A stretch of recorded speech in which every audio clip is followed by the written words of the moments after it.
ప్రభు నాకు మహిమ కలుగును గాక. మీ అందరికీ ప్రభు పేట వందనాలు తెలియజేస్తున్నాం. క్రీస్తు ఈ సాయంకాలం కార్యక్రమంలో మీ అందరికీ ఆహ్వానం తెలియజేస్తున్నాం. దేవుని నామముకు స్తోత్రం కలుగును గాక. గడిచిన బుధవారము శీర్షిక నిజంగా మేము ప్రసారం చేయలేకపోయినాం. కొంత టెక్నికల్గా కొంచెం ప్రాబ్లం వచ్చింది కనుక చేయలేనప్పటికీ తిరిగి ఈ శుక్రవారం రోజు ఈ క్రీస్తు ఈ సాయంకాలం అనే ఈ కార్యక్రమాన్ని ఆ దేవునికి మహిమకరంగా మన దేవుని కనులాగా ఆరంభించుకుందాం. దేవుని ఆమెకు స్తోత్రం కలుగును గాక. లేఖన భాగం మనం చూసినట్లయితే ప్రభు హస్తం గురించి, ఆయన ప్రత్యేకత గురించి, ఆయన చాచిన హస్తము ఏ విధంగా మనకు సహాయం చేసి బలపరచినట్టు అనిపిస్తుందో కొన్ని విషయాలు మనం ధ్యానించడానికి ముందుకు సాగుదాం. దేవుని ఆమెకు స్తోత్రం కలుగును గాక. యెషయా గ్రంథము 59వ అధ్యాయము 1వ వచనంలో చూసినట్లయితే, రక్షింపనేరక ఉండునట్లు యెహోవా హస్తము కూర్చగా కాలేదు అంటారు. రక్షించడానికి దేవుని హస్తము చిన్నగా, కూర్చగా అంటే చిన్నగా కాలేదు, కానీ ఆయన బాహువు నిజంగా ఈ ప్రపంచమంతటిని ఏకదాటి మీద నడిపించే శక్తిగల హస్తాలు మన దేవునివి. దేవునామకు స్తోత్రం కలుగును గాక. ఈ సాయంకాల సమయంలో మనం చూసినట్టయితే రక్షింపనేరకుండాన్నట్లు ఆయన చేతులేమి కూర్చగా లేవు. ఆయన మనను అనుదినము సహాయించడానికి ఆయన మనందరి కొరకు ఆ శిలువ మీద తన చేతులు చాచి నిజంగా ఈ లోకమంతటిని అందరినీ ఆయన దగ్గరికి ఆహ్వానించుకొని చేసిన ఆ గొప్ప బలియాగం బట్టి, ఆ చేసిన త్యాగం బట్టి నిజంగా మనందరికీ ఒక ఆదరణ ఉన్నది. అందుకనే కోడి తన రెక్కల కింద నిజంగా తన బిడ్డలు ఏ విధంగా చేర్చుకుంటుందో అనేక మార్లు ఇశ్రాయేలు నేను పిలిచినాను కానీ నువ్వు రాలేకపోయినావు అంటున్నాడు. కనుక దేవుని హస్తము మనం ఆశ్రయించినప్పుడు ఆయన హస్తము మనం సహాయించడానికి ఆయనకి ఏమీ వెనక తీసుకునేవాడు కాదు, కానీ మన దగ్గర మొరపెట్టగానే ఆయన హస్తాన్ని చాచి సహాయం చేసే దేవుడు. దేవుడు ఆమెకు స్తోత్రం కలుగును గాక. అందుకనే రక్షింపనేరక ఉన్నట్లు యెహోవా హస్తము కూర్చగా కాలేదు, వెన్నెరకుండా ఉన్నట్లు ఆయన చెవులు మందము కాలేదు. మీ దోషములు మీకును మీ దేవునికి అడ్డముగా వచ్చినంటున్నాడు. మన దోషములు, మన అపరాధములు, మన బలహీనతలు బట్టి దేవుడు మనకు సహాయించాలనుకున్న దేవుని దూరం అయిపోయినాం కనుక ఆయన హస్తాన్ని మనం అందుకోలేకపోతున్నాం. కనుక దేవుడు మనం రక్షించడానికి సమర్థుడు కనుక ఆయన చేతి ఏమీ చిన్నగా లేదని దేవుని వాక్యం సెలవిస్తుంది. కనుక అందుకనే ఆదిమ సంఘాలు నిజంగా యేసుక్రీస్తు శిష్యులు వారు సువార్త ప్రకటిస్తున్నప్పుడు, వారితో పాటు అపోస్తలుడైన పౌలు కూడా సంఘంలో చేర్చబడినప్పుడు, వారు అనేక చోట క్రీస్తు కొరకు వారు బోధిస్తున్నప్పుడు నిజంగా ఆ బోధను బట్టి దేవుడు అనేకులను ఆయన వైపు ఆయన హస్తము చాచి రక్షించినాడు. నిజంగా సువార్త విని ఆ పేతురు నిజంగా వారు ఎప్పుడైతే మేడగదిలో దేవుని ఆత్మను పొందుకొని వారు వచ్చి నిజంగా ప్రపంచం అనేక దేశ భాషలు మాట్లాడుతున్నప్పుడు అక్కడ ఉన్న యూదులందరూ ఆశ్చర్యపోయినారు. ఏంటి మా ప్రాంతంలో నివసిస్తున్న ప్రాంతపు భాష ఇక్కడ మాట్లాడుతున్నారు ఏంటి అనుకున్నారు. కానీ నిజంగా ఏదైతే యోవేలు ప్రవక్త ప్రవచించినాడో ఆ ప్రవచనము అది నెరవేర్చబడింది కనుక వారందరికీ అది సూచనగా కనిపించింది. అప్పుడు నిలబడి నిజంగా పేతురు నిజంగా ఆయన ప్రకటించినప్పుడు ఆ దేవుని హస్తము ఎంతమంది అయితే ఆయన వైపు తిరిగారో, ఇదిగో ఆ చాచారో ప్రభువాను రక్షించుమని వారందరినీ దేవుడు రక్షించినాడు. దాదాపు 3,000 మంది, ఆనాడు 3,000 మంది సంఘములో వారు చేర్చబడడానికి అవకాశం దొరికింది. ఆనాడు సంఘముగా పిలువబడింది. మొట్టమొదటి సంఘానికి పునాది వేయబడింది కనుక మనము అందుకనే యేసుక్రీస్తు ప్రభు వారి హస్తములో, ప్రభు హస్తము రక్షణలో నిజంగా రక్షించడానికి సమర్థమైన హస్తము. ఆయన చేతిలో రక్షణ ఉన్నది. దేవుని నామముకు స్తోత్రం కలుగును గాక. ఒకసారి మనం చూసినట్లయితే అపోస్తల కార్యము 11వ అధ్యాయము 21వ వచనంలో కూడా ఇక్కడ మనం చూసినట్టయితే, ఇక్కడ అపోస్తల కార్యము 11వ అధ్యాయము ఇక్కడ 21వ వచనంలో మనం చూసినట్టయితే, ఇక్కడ ఈ సంఘటన చూసినట్టయితే పేతురును పిలువబడ్డాడు. సీమోను ఆ చర్మకాను ఇంట్లో పేతురున్నాను తెలిసి కొర్నేలికి దేవుని ఆ దర్శనం కలిగి ఆయన పిలిపించుకొని సువార్త ప్రకటించమన్నప్పుడు పేతురు నిజంగా ఆయన ఒక అద్భుతమైన దర్శనం చూడడము, ఆయన దుప్పటి దిగడము, చతుర్పాద జంతువులను చూడడము, దేవుడు వాటిని చంపుకొని తినడము, నేను నిషిద్ధమా, నేను ఎప్పుడు తినలేదు, నేను తినన్నప్పుడు అది పైకి వెళ్ళిపోవడము, తిరిగి రావడము, మళ్ళీ తిరిగి అదే మాట చెప్పడము, తర్వాత అద్భుత రీతిగా పిలుపు వచ్చింది. ఈ విధంగా మీరు కొర్నేలి వారింటికి వెళ్ళి సువార్త ప్రకటించాలన్నప్పుడు ఆయన అక్కడికి వెళ్ళి నిజంగా సువార్త ప్రకటించిన తర్వాత అక్కడ సువార్త ప్రకటించి ప్రార్థించినప్పుడు దేవుని ఆత్మ అక్కడ దిగి వచ్చినట్టుగా నిజంగా పేతురు గమనించినాడు. అంతవరకు శిష్యులకు, యూదులకు సంబంధించిన వాడే యేసుక్రీస్తు ప్రభువారు తన జనాంగాన్ని కాపాడడానికి ఈ లోకానికి వచ్చడానికి కొన్ని సందర్భాలు బట్టి ఆ విధంగా అర్థం చేసుకున్నారు.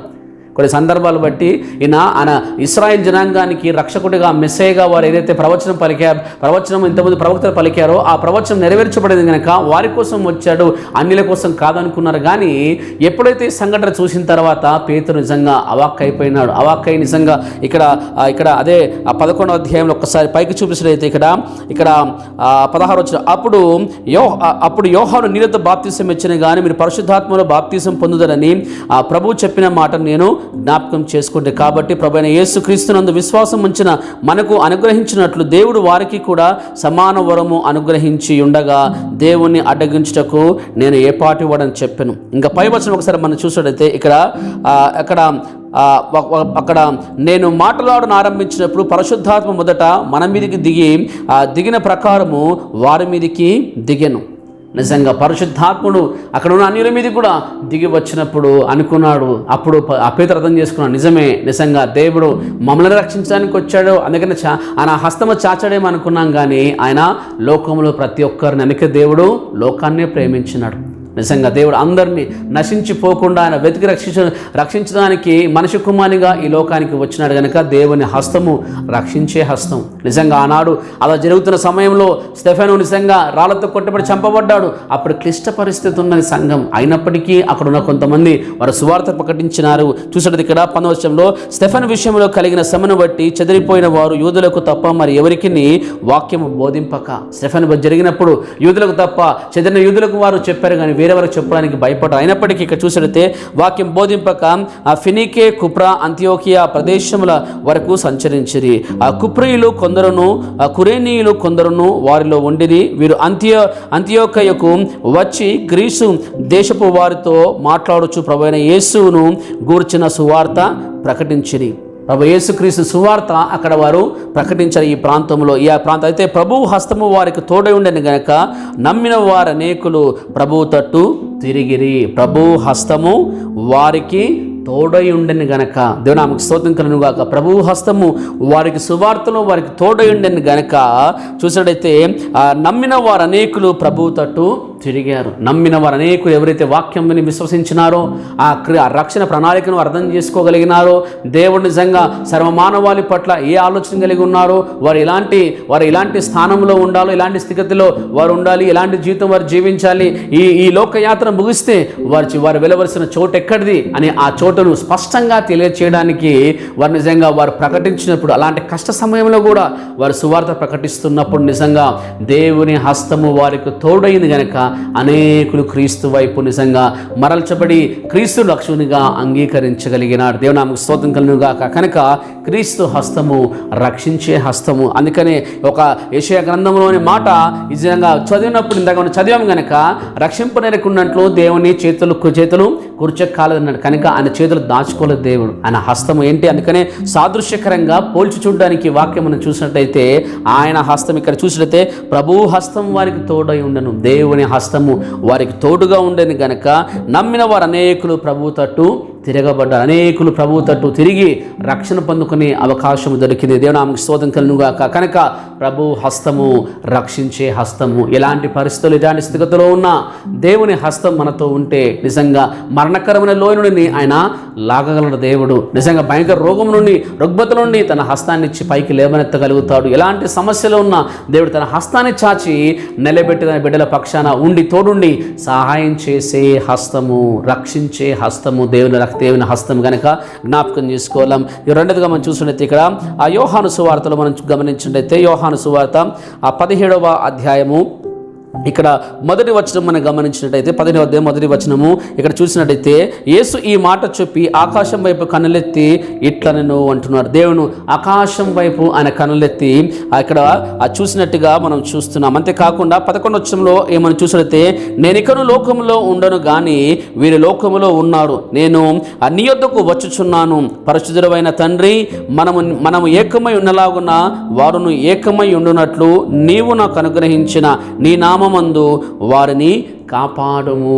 దేవుని నామముకు స్తోత్రం కలుగును గాక. యేసుక్రీస్తు ప్రభువారు నిజంగా ఇక్కడ వాక్య భావాలు మనం చూసినట్లయితే ఈ వచనంలో యేసు విశ్వాసుల కోసం చేసిన మొదటి విన్నపం ఇది. విశ్వాసుల కోసం చేసిన మొదటి విన్నపముగా కనిపిస్తుంది. వారు యూదా ఇష్కరియోతులాగా నశించిపోకుండా ఉండాలని దేవుని ఆకాంక్ష. యూదా ఇష్కరియోతులాగా వారు తప్పిపోయి నశించిపోకుండా ఉండాలని దేవుని ఆశ కనుక దేవుని వారిని కాపాడాలని, చెడు నుండి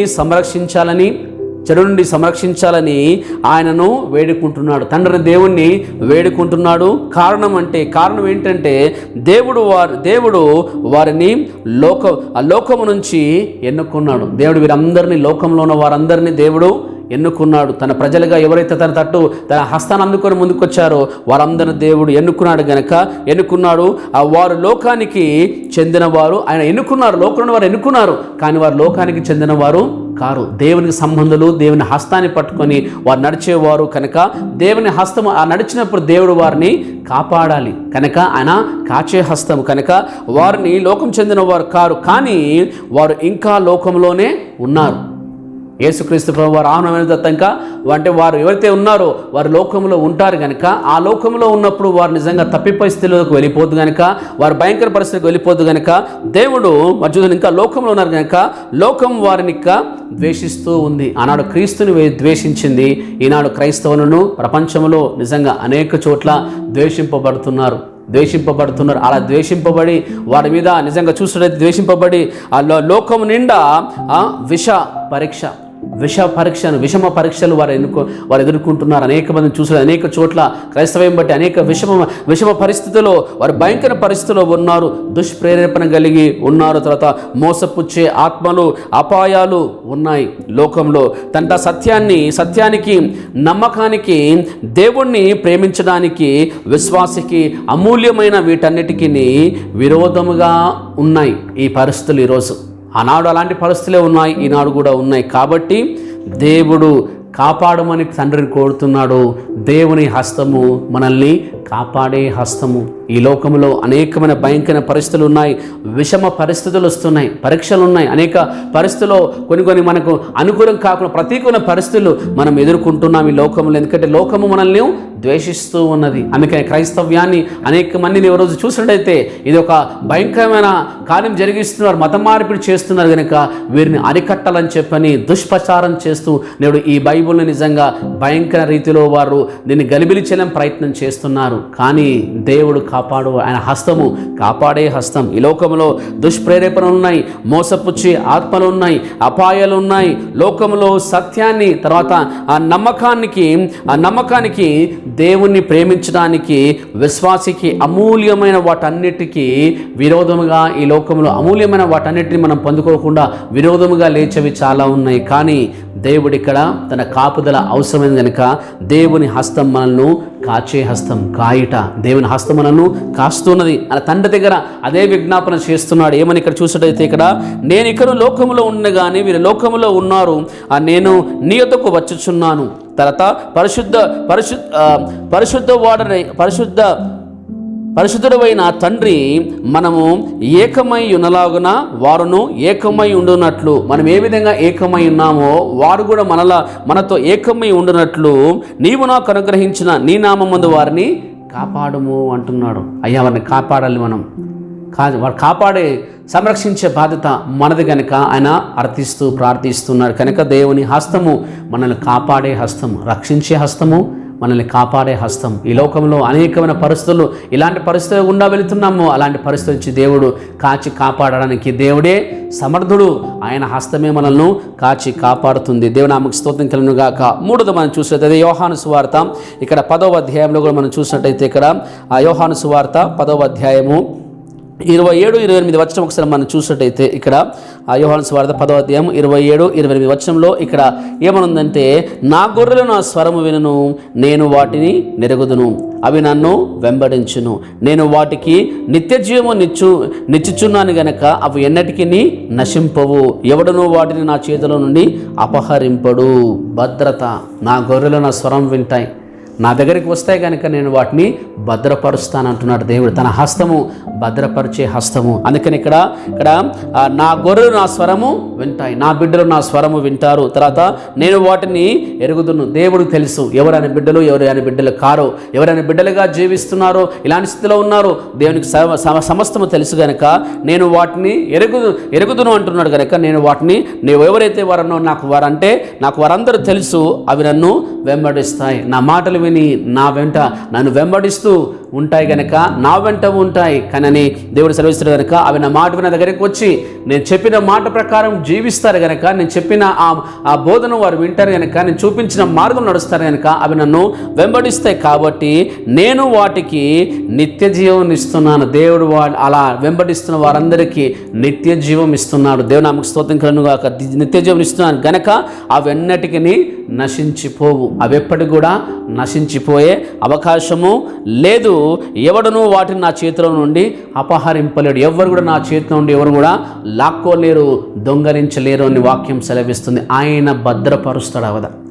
ఆయన హస్తము అలా భద్రపరుస్తుంది కనుక నశించిపోకుండా ఎవరు ఇక్కడ ఈ లోకంలో ఉన్న వాటిని ఈ లోకము లాక్కోకుండా, లోకనాథుడు లాగకుండా దేవుని హస్తము భద్రపరుస్తూ ఉన్నది కనుక అలాంటి భద్రమైన హస్తంలో మనం ఉండాలని దేవుడు ఇష్టపడుతున్నాడు. అందుకనే నా గొర్రెలు నా స్వరము వింటాయి, అవి నన్ను వెంబడిస్తాయి, అవి నేను వాటిని ఎరుగుతాను, అవి నేను అంటే వారికి తెలుసు, వారికి నిజంగా వారెవరో నాకు తెలుసు అంటున్నారు. అలా ఉన్నారు కనుక నేను వారు నశించిపోకుండా, ఎవరు నా నుండి దొంగిలించుకోకుండా నేను కాపాడుతా అంటే ఆయన భద్రపరుస్తా అంటున్నాడు. క్రీస్తు హస్తము భద్రపరిచే హస్తం. ఈ సాయంకాల సమయంలో అలాంటి హస్తంలోకి మనమందరం వెళ్ళినప్పుడు ఇలాంటి పరిస్థితుల్లో కూడా దేవుడు మనను భద్రపరిచి సంరక్షించి నశించిపోకుండా నిత్య జీవం ఇస్తా అంటున్నాడు దేవుడు. నిత్యత్వంలో మనకు చోటిస్తూ ఎలకాలము ఆయనతో ఉండడానికి అవకాశం ఇస్తున్నాడు కనుక అలాంటి భద్రతా వలయంలోకి మనం వెళ్ళాలి. దేవుని హస్తం మనందరినీ భద్రపరిచి మన కాచి కాపాడే హస్తం కనుక అలాంటి హస్తాన్ని మనం కలిగి ఉండాలని దేవుడు ఇష్టపడుతున్నాడు. అలా హస్తంలో మనం ఉండాలని దేవుడు ఇష్టపడుతున్నాడు కనుక అలాంటి భద్రతలో దేవుడు ఉండాలని దేవుడు ఇష్టపడుతున్నాడు. ఒకసారి మనం అపోస్తుల కార్యం ఒకసారి మనం చూసినట్టయితే అపోస్తుల కార్యము 13వ అధ్యాయము ఇక్కడ 38వ వచనం ఒకసారి మనం చూసినట్టయితే 38 నుంచి కొన్ని వచనాల కిందికి మనం ఇక్కడ చూసినట్టయితే ఇక్కడ కాబట్టి సహోదరులారా మీకు ఈయన ద్వారానే పాపక్షమాపణ ప్రచురమగుచున్నదనియు మీరు మోషే ధర్మశాస్త్రం వలన ఏ విషయములలో నీతిమంతులుగా తీర్చబడలేకపోతిరో ఆ విషయములన్నిటిలో విశ్వసించి ప్రతివాడును ఈయన వలనే నీతిమంతుడుగా తీర్చబడననియు మీకు తెలియను గాక. ప్రవక్తల గ్రంథమందు చెప్పబడినది మీ మీదికి రాకుండా చూచుకొనడి. అదేమనగా ఇదిగో తిరస్కరించు వారలారా ఆశ్చర్యపడుడి నశించుడి అంటున్నాడు. ఆశ్చర్యపడుడి నశించుడి, మీ దినములలో నేను ఒక కార్యము చేసేదను, ఆ కార్యము ఒకడు మీకు వివరించినను మీరెంత మాత్రమును నమ్మరు అనను. దేవుని స్తోత్రం కలుగును గాక. దేవుని హస్తము రక్షించగల హస్తము, దేవుని హస్తము మనను కాచే హస్తము, మనకు కాపుదలుగా ఉండే హస్తము, దేవుని హస్తము మనం భద్రపరిచే హస్తము. అలాంటి హస్తము నుండి మనం బయటికి దూరం వెళ్ళిపోతే ఇదిగో తీర్పులోనికి వెళ్ళిపోయే అవకాశం ఉన్నది. దేవుని హస్తం చేయి విడిస్తే తీర్పులకు వెళ్ళిపోయే అవకాశం ఉన్నది. అపోస్తలుడైన పౌలు నిజంగా వారు సాకుగా అక్కడ ఇశ్రాయేల్ జనాంగానికి తెలియజేస్తున్నాడు. వారంతా ఆ గ్రంథి ఈ 13వ అధ్యాయంలో మనం గమనించినట్టయితే ఏ విధంగా ఇశ్రాయేల్ అందరి జనాంగము ఆ మొరపెట్టినారో, దేవుడు వారిని ఏ విధంగా అద్భుత రీతిగా ఐగుప్తు నుంచి తీసుకుని వచ్చాడో, అరణ్యంలో ఏ విధంగా వారు తిరుగుబాటు చేసినప్పుడు దేవుడు వారిని ఏ విధంగా తిరిగి శిక్షించి వారిని ఏ విధంగా సరిచేసి ఏ విధంగా వారిని తీసుకుని వచ్చాడో, వారి రక్షణార్థమై ఏ విధంగా ఒక మెస్సయ్య వస్తాడో ఆ మెస్సయ్యని ఏ విధంగా వీరు తిరస్కరించి సిలువకు నిజంగా వారు అంటే ఆయన సిలువ వేయాలని చెప్పని వారు కోరారో నిజంగా ఆయన అవన్నీ వారికి తెలియజేస్తున్నాడు. ఎవరైతే మీరు తునీకరించినాడో ఆ మెస్సయ్యని మీరు ఇప్పటికైనా మీరు అర్థం చేసుకొని తెలుసుకోండి, లేకపోతే అది మీకు చాలా మీ జీవితంలో మీరు అమూల్యమైనది మీరు కోల్పోతున్నారని చెప్పని వాళ్ళకి తెలియచేయడానికే ఈ మాటలు కనుక. కాబట్టి సహోదరులారా, మీరు ఈయన ద్వారాన్ని పాపక్షమాపణ ప్రచురమగుచున్నదనియు మీరు మోషే ధర్మశాస్త్రం వలన ఏ విషయంలో నీతిమంతులుగా తీర్చబడలేకపోతిరో ఆ విషయములన్నిటిలో అంటున్నాడు. నిజంగా పాప క్షమాపణ నిజంగా మోషే ధర్మశాస్త్రము అదైతే వారికి భారంగా మారింది, వారికి శిక్షకు కారణమైంది. వాళ్ళకు శిక్షకు కారణమైంది. ఎందుకంటే ఒక విధి విధానం ఏర్పాటు చేసిన తర్వాత దాని ప్రకారం జీవిస్తే మంచిది. నిజంగా 100 సంవత్సరాలు పాటించి ఏ ఒక్కరోజు తప్పినా నిజంగా అది తప్పుగానే పరిగణింపబడింది. కానీ ఆ 99 సంవత్సరాల ఏ విధంగా జీవించినామో అది నిజంగా పరిణామంకి లేకుండా ప్రతి విషయంలో ఎప్పుడు పర్ఫెక్ట్గా ఉండాలని. కనుక మానవుడి భూమి మీద పుట్టినవాడు నిజంగా ఎవరు పర్ఫెక్ట్ లేరండి. ఎందుకంటే ఆది దంపతుల నుండి వచ్చిన ఆ బీజము ఈనాడు కూడా అలాంటి తిరుగుబాటు స్వభావము, ఆశ, స్వార్థముతో కూడిన ఆలోచన కలిగి లోకంలో ఉంటున్నాం కనుక ఏ మనిషి కూడా ఈ భూమి మీద పర్ఫెక్టు లేడు. దేవుడు ఒక్కడే పర్ఫెక్ట్ కనుక ఆయన మనకు సాదృశ్యంగా ఉన్నాడు కనుక ఆయనను చూసి మీరు జీవించినట్టయితే నిజంగా మీరు ఇలాంటి బలహీనతలో ఉన్న పడిపోయిన స్థితిలో ఉన్న దేవుని వైపు చూసి మీ హస్తాన్ని చాచి ఆయన పట్టుకోమని నిజంగా అడిగినప్పుడు దేవుడు వాటన్నింటిని క్షమించి లేవనెత్తి తన ప్రియకుమారులుగా కుమార్తె స్వీకరించడానికి సిద్ధంగా ఉన్నాడు. కానీ ధర్మశాస్త్రము అది శిక్షకు కారణమైంది. అందుకే రాళ్లతో కొట్టి చంపడము నిజంగా భయంకరమైన నిజంగా శిక్షలు ఉన్నాయి.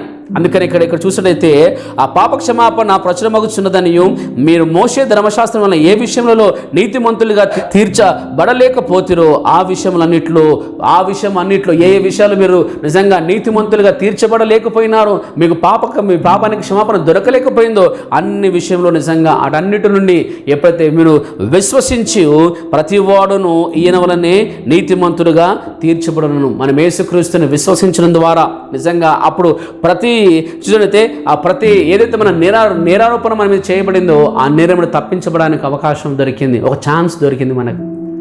ధర్మశాస్త్రమేమో శిక్షకు లోన్ చేస్తే దేవుని కృప ద్వారా మనకు క్షమాపణ దొరికింది. నిజంగా క్షమాపణ దొరికి ఇక్కడ చూసినట్లయితే విశ్వసించి ప్రతి వాడును ఈయన వలనే నీతిమంతులుగా తీర్చబడను నేను మీకు తెలియనుగాక అంటున్నాడు. మీరు ఏదైతే విశ్వసించి నడుస్తున్నారో అది మీకు శిక్షలోనికి తీసుకొని వెళ్తుంది, తీర్పులోకి తీసుకొని వెళ్ళిపోతుంది. ఆ తీర్పు భయంకరమైనది కనుక మీరు యేసుక్రీస్తుని విశ్వసించడం ద్వారా ఆ తీర్పులోకి మీరు పోకుండా ఉందురుగాక అని ఆశపడి ప్రయాసపడి వారికి తెలియజేస్తున్నారు. వద్దు, ఇలాంటి పరిస్థితులకు మనం వెళ్ళకూడదు అని హస్తము చాచి మనల్ని కాపాడుతా అంటున్నాడు, రక్షిస్తా అంటున్నాడు, మనం భద్రపరుస్తా అంటున్నాడు. కనుక అలాంటి హస్తాన్ని మనం పట్టుకొని ముందు కొనసాగితేనే మంచిది. నిజంగా మనము అంటే ఒక మంచి స్థితిగతిలోకి వెళ్ళడానికి అవకాశం ఉంది. ఒకవేళ ఆయన హస్తాన్ని విడిచి వెళితే ఇలాంటి భయంకర ప్రమాదానికి వెళ్ళిపోతామని ఇశ్రాయేల్ జనాంగాన్ని హెచ్చరిస్తున్నాడు, యూదావారిని హెచ్చరిస్తున్నాడు, ఈనాడు మనల్ని కూడా హెచ్చరిస్తున్నాడు. కనుక ఇక్కడ ప్రవక్తల గ్రంథమందు చెప్పబడినది మీ మీదికి రాకుండా చూచుకున్నది.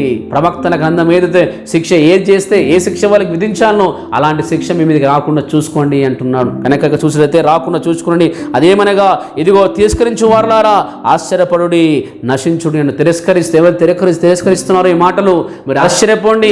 భయంకరంగా ఎలాంటి పరిస్థితులు మీ మీదకి వస్తాయో తెలియదు కనుక నశించిపోతారు మీరు అని చెప్పని ఆనాడు వారిని హెచ్చరిస్తున్నారు. కనుక ఈనాడు కూడా దేవుడు అంటున్నాడు నిజంగా ఆయన మాటలు విశ్వసించి ఆయన దగ్గరికి వచ్చినప్పుడు తన హస్తాలు చాచి ఆయన బిడ్డలుగా అంగీకరించడానికి సిద్ధంగా ఉన్నాడు. కనుక ఆయన వైపు మనం చూచేవారిగా ఉందాం. ఆయన హస్తంలో రక్షణ ఉన్నది, ఆయన హస్తంలో కాపుదల ఉన్నది, ఆయన హస్తంలో నిజంగా భద్రత ఉన్నది. కనుక ఆయన హస్తం విడిచి వెళ్ళిపోతే నిజంగా లోకమనే భయంకరమైన తీర్పులోకి మనం వెళ్ళిపోతాం. కనుక అలాంటి తీర్పులోకి వెళ్ళకుండా మనం జీవంలోకి వెళ్ళాలని దేవుడు ఇష్టపడుతున్నాడు. కనుక మనం జ్ఞాపకం చేసుకుందాం. కనుక మీ దినంలో నేను ఒక కార్యం చేసేదను, ఆ కార్యము ఒకడు మీకు వివరించినను మీరెంత మాత్రమును నమ్మరనను. ఎంత కార్యము తెలియజేసినా వివరించినా మీరు నమ్మరు. ఎందుకంటే ఈ లోకనాథుడు మీ మనోనేత్రాన్ని గుడ్డితనం కలగజేస్తున్నాడు. కనుక దేవుని మాటలను, దేవుని ప్రణాళికలను, దేవుని కాపుదలను అర్థం చేసుకునే పరిస్థితులకు వెళ్ళి తీర్పులోకి వెళ్ళడానికి ఇష్టపడుతున్నారు. కనుక అట్లా కాకుండా మనం ఉండాలని దేవుడు ఈ సాయంకాల సమయంలో వాక్యం ద్వారా తెలియజేస్తున్నాడు. కనుక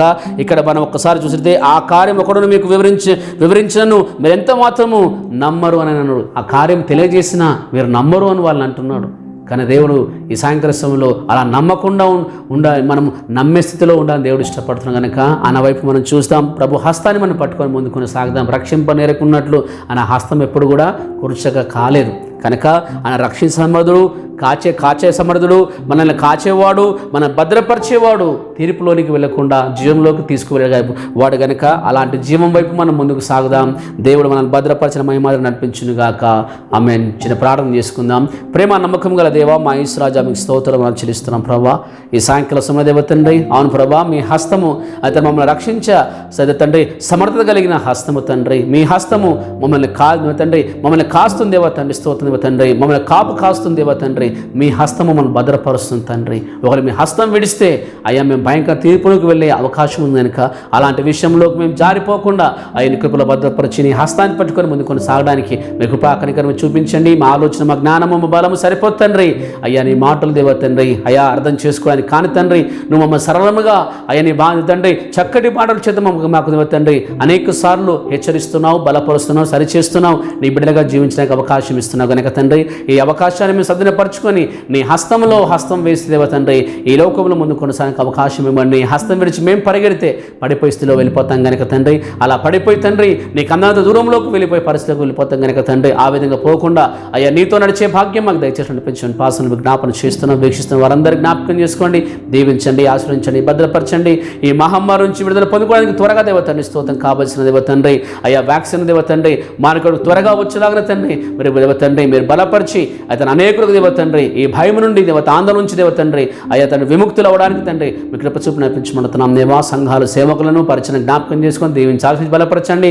మరొకసారి దేవ తండ్రి వీక్షిస్తున్న వారందరినీ నీ కాపుదలు ఉంచండి. బలహీనత కలిగి ఎలాంటి పరిస్థితుల్లో ఉన్నారు, సమస్యలు ఉన్న వాడు కనుక దేవ తండ్రి అనారోగ్యంతో దయగల హస్తం చేసి మేము ముట్టి స్వస్థపరచండి, భయంతో ధైర్యపరచండి. అయ్యా తను దేవతని స్తోత్రం దేవతని నిరాశలో ఉంటే దేవతండ్రి మీరు దేవతని తిరిగి ఆశను రేపకెత్తించి వారి జీవితం పట్ల కుటుంబం పట్ల మరి లేవి నడిపించండి, సమాధానంగా ఉంచి నడిపించమంట మీ పాల్సిన విజ్ఞాపన చేస్తున్నాం ప్రభా. ఈ కార్యక్రమాన్ని ఈ విధంగా సహకరిస్తున్న బిడ్డలు కూడా మీరు జ్ఞాపకం చేసుకుని దీవించి ఆశ్రయించండి. మీరే మహిమాగత ప్రభావాలు పొందుకునేలాగిన ఈ సాయంకాల దీవెనతో వీక్షిస్తున్న వారందరినీ దీవించి భద్రపరిచి నీ మహిమార్థం ఈ లోకంలో ముందుని కొనసాగించి నడిపించమని యేసు పరిశుద్ధ నామంలో మిక్కిలి విరం తరిగి బతుకున్నారు విడుకుంటున్నాం తండ్రి, ఆమేన్.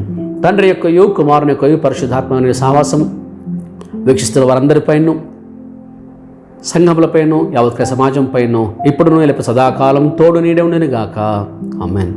దేవుడు అందరూ దీవించును గాక, ఆమేన్. దయచేసి గమనించండి, ఆ సండే ఆదివారం ఆరాధన కూడా జరుగుతుంది కనుక పోయిన వర్షం పడిందని రాలేకపోయినప్పటికీ కొంతమంది తిరిగి జ్ఞాపకం చేసుకోండి. ఆదివారం తిరిగి మందిరము అంటే యథావిధిగా నడుస్తుంది కనుక మీరందరూ రానికి ప్రయత్నం చేయాలని ప్రభుపేట విజ్ఞాపన చేస్తున్నాం. దేవుడు అందరూ దీవించును గాక, ఆమేన్.